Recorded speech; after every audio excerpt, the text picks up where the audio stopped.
j'en profite pour rebondir sur accepter l'inacceptable et éviter la souffrance. Parce que j'ai quelque chose qui émerge depuis un moment en lisant des textes d'autres éveillés, d'autres personnes, et un texte qui m'a été transmis récemment. Est-ce qu'il est possible, justement, d'éviter la souffrance en se réfugiant dans la conscience absolue ? Finalement, que ça devienne un refuge. Parce que c'est quelque chose où, en ce moment, ça travaille beaucoup entre le relatif et l'absolu. Ouais. Et on voit certains éveillés qui, finalement, prônent qu'il n'y a aucun problème, qu'il n'y a jamais rien eu, qu'il n'y aura jamais rien.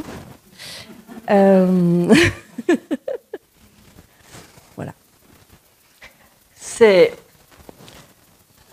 Il y a beaucoup de niveaux d'éveil, d'expérience d'éveil, d'intégration. Il semble que pour certains, il y ait ce piège. J'en connais personnellement, qui vivent dans ce piège de la dualité, dire le relatif, on met ça de côté, maintenant c'est l'absolu. Quelle belle dualité! Alors on divise plutôt que de marier. Et ça peut faire un certain temps. J'en ai vu passer, à un moment donné, ça dure 2, 3, 5 ans, et à un moment donné, le discours change parce qu'il y a quelque chose qui bouge à l'intérieur et la conscience s'éveille au fait que c'était, le mot que tu as utilisé, magnifique, c'était un refuge. C'est de l'évitement de la souffrance et la conscience que nous sommes, conscience pure, non incréée, non manifestée. Et puis ici, il y a le relatif.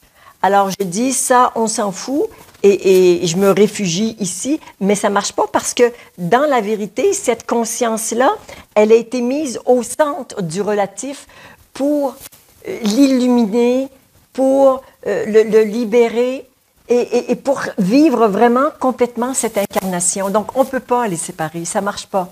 Arrive un moment où il y a cette conscience ici qui arrive, on ne sait trop comment, mais la lumière se fait et il y a une nécessité de dire, oui, mais si cette conscience, elle était vraiment dans mon corps physique, j'aurais peut-être moins de douleur, voire de maladie. Si cette conscience, elle était complètement dans mon corps énergétique, dans mon corps émotionnel, et qu'enfin, je puisse commencer à assumer mes émotions, assumer un mental qui est parfois bruyant, blablabla.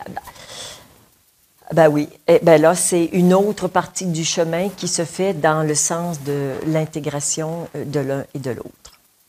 Je les appelle tendrement les absolutistes.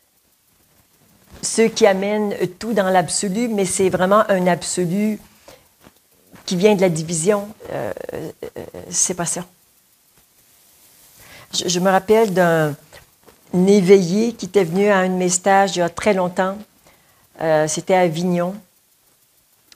Et pendant 1 ou 2 jours, les échanges que j'avais avec lui, notamment en groupe, il y avait toutes les réponses d'éveillés. Tu vois, je dis, moi j'entends ça, ça roucoule, c'était beau. Et en même temps, je me disais,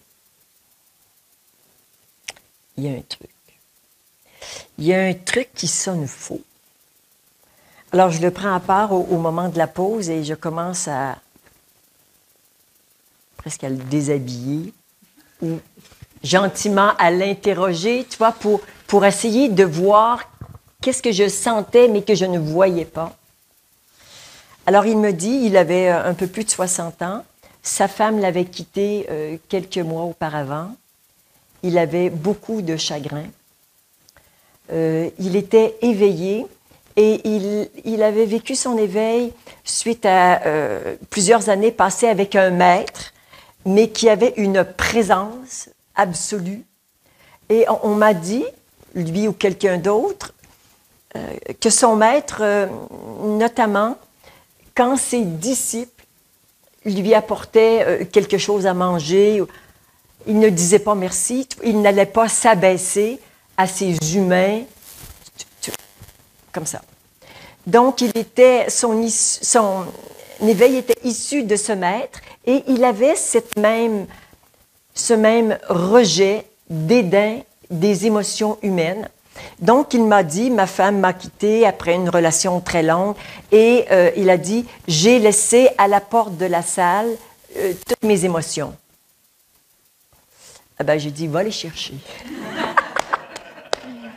Parce qu'on va s'en occuper. Il n'y a pas de séparation. Il n'y a pas de séparation. Et il n'est pas le seul. Et d'ailleurs, il avait un corps vraiment très, très souffrant. Il boitait. Parce que le corps, les émotions, tous ces trucs humains,